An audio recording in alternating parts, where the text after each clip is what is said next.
नमस्कार दोस्तों, कैसे हो।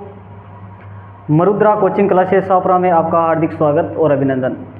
अपनी जिला दर्शन सीरीज चल रही थी, एक एक करते हुए हम जिला पढ़ रहे हैं। आज जो जिला पढ़ रहे हैं वो है आपका जिला सांचौर। सर, सांचौर जिला किससे अलग हुआ था? सांचौर आपको पता है जालौर से अलग हुआ है। किससे अलग हुआ है? जालौर से। जालौर के बारे में हमने पूरा पढ़ लिया है। आज हम पढ़ रहे हैं सांचौर के बारे में। प्राचीन काल में सांचौर को बोलते थे सत्यपुर। क्या बोलते थे? सत्यपुर या सहुचपुर। सहुचपुर कोई इम्पोर्टेंट नहीं है। सत्यपुर या सहुचपुर से ये बना हुआ शब्द है सांचौर। सहुचपुर से ही क्या बना हुआ है? सांचौर बना हुआ है। सीमा जो है सांचौर की लगती है बाड़मेर, सिरोही,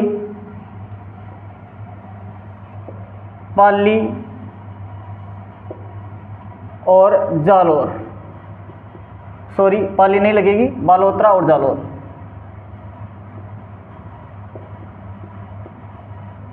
और जालौर। पूछ लिया जाए उपनाम। उपनाम है राजस्थान का पंजाब।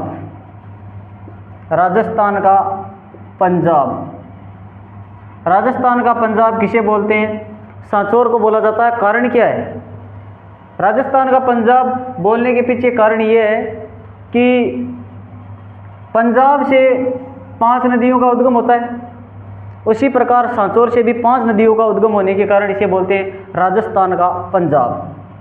अब हम बात करते हैं लूणी बेसिन में आता है।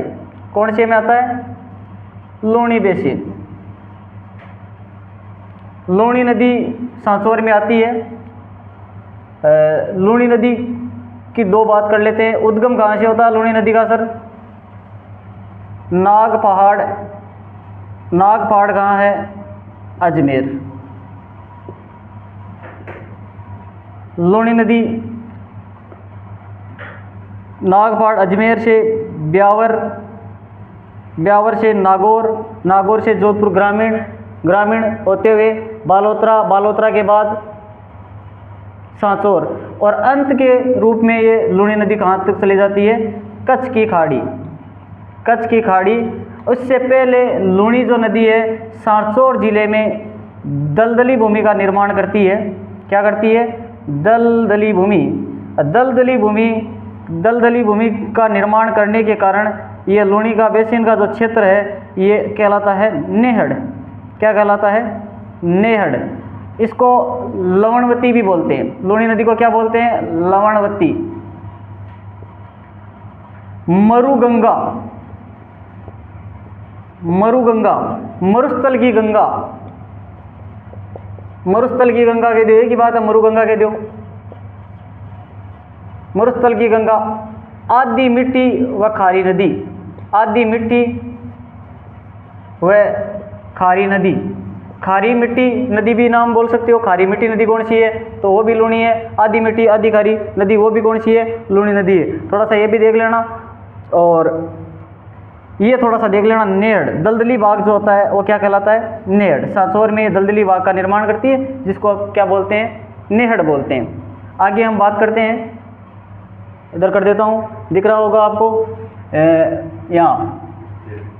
ये जो है एक बना हुआ है सांचौर में गोगा जी की ओल्डी। क्या बना हुआ है?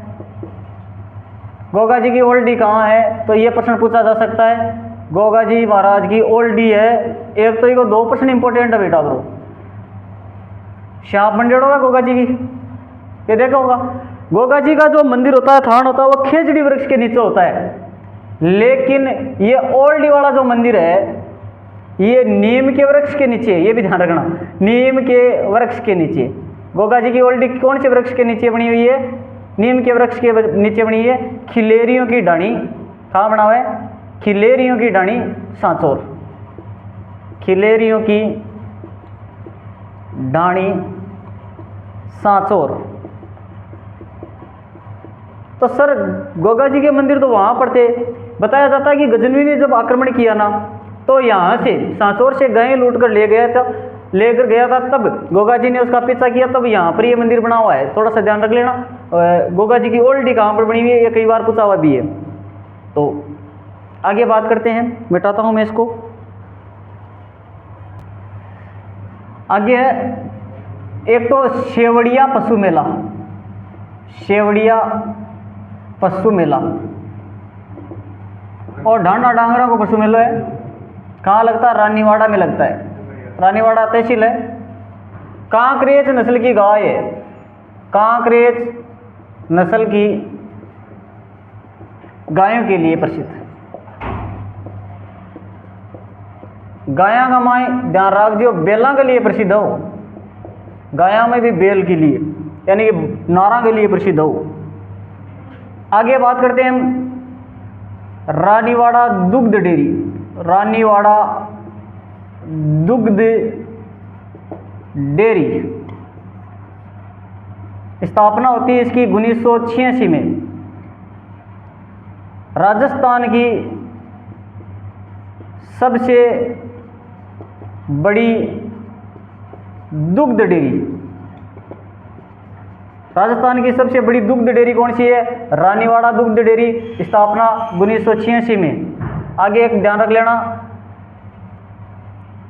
राजस्थान की पहली दुग्ध डेयरी, राजस्थान की पहली दुग्ध डेयरी कौन सी है? तो ये भी बता देता हूँ मैं। दुग्ध डेयरी है पद्मा, याद रख जो, कटा है पद्मा। राजस्थान की पहली दुग्ध डेयरी कहाँ है? पद्मा है। पहली दुग्ध डेयरी पद्मा अजमेर में भाई। राजस्थान की पहली दुग्ध डेयरी, राजस्थान की सबसे बड़ी दुग्ध डेयरी रानीवाड़ा 1986, सांचौर का माइन पड़ा है। कटा पड़ा है, सांचौर जिला पढ़ रहे हैं, ये सारी सांचौर की बातें ही है। आगे हम बात करते हैं दुग्ध क्रांति के जनक, दुग्ध क्रांति के जनक, दूध की बात करी ले रहे हैं। दुग्ध क्रांति के जनक वारगीज कुरियर, ग्रेजुएशन सीटी में पूछो, वारगीज कुरियर। दुग्ध तलाई, दूध की तलाई, दुग्ध तलाई कटा रहा है, दुग्ध तलाई बताओ हैं? सांचौर को नहीं, दुग्ध तलाई है, लियो सिरोही में, कटा है सिरोही, दुग्ध तलाई सिरोही। दुग्ध तालाब, दुग्ध तालाब, दुग्ध तालाब पूछ लिया जाए उदयपुर में। कहाँ है? उदयपुर में। ये भी थोड़ी सी याद रख लेना, दुग्ध तालाब उदयपुर लिखो।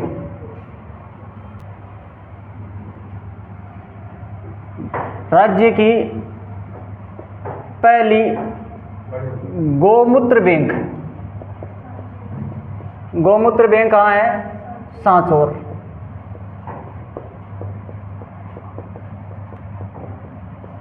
एक है निकलंग देव जी मंदिर, ये भी थोड़ा सा देख लेना। यहाँ पर चैत्र मास में, चैत्र मास में पशु मेला बढ़ता है। चैत का माह भरे ऊंट गधेड़ियार ए बिकर, ऊंट गायें और घोड़े। तो पशु मेला का माह तो ए बिकी सांचौर का है। कहाँ पड़ता है? सांचौर।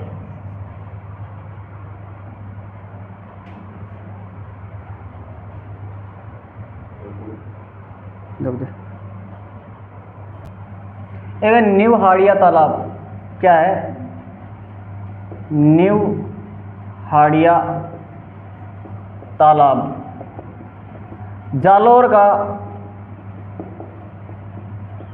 सबसे बड़ा तालाब। एक माखनपुरा में राघव देव जी का मेला पड़ता है, वो इम्पोर्टेंट नहीं, बहुत ज़्यादा बड़ा।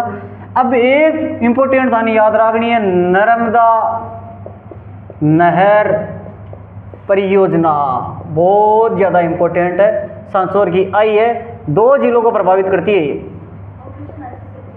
2 जिलों को प्रभावित करती है, प्रभावित करती है या लाभान्वित करती है। कौन कौन सा? एक जिला है बालोतरा, बालोतरा क्या, बाड़मेर, बाड़मेर के गुड्डामलानी, मैं गुड्डा में ला सिद्ध हो लिखो गया, गुड्डामलानी क्षेत्र, और सांचौर की सांचौर खुदी। ये प्रवेश कहाँ से करती है? प्रवेश करती है सांचौर के शिल्लू गांव से, सांचौर के शिल्लू गांव से प्रवेश करती है। 4 राज्यों के सहयोग से चलती है ये नर्मदा परियोजना है। 4 राज्य में राजस्थान, गुजरात, एमपी और महाराष्ट्र, ये भी याद रख लेना, महाराष्ट्र। ये 2 राज्य आगे माए अपना जगह है, गुड्डामलानी सांचौर, आगे माए जगह सिंचाई हुए है इन नहरों सीधी होने करा, फुहारा लगा करा, फुहारा पद्धति से क्या करते हैं, फुहारा चला के अपन लाइन मेल के ट्यूबवेल उगरा ने बिया करा, थोड़ा सा भी ध्यान रख लियो, फुहारा पद्धति से सिंचाई की जाती है, बहुत ज़्यादा इंपॉर्टेंट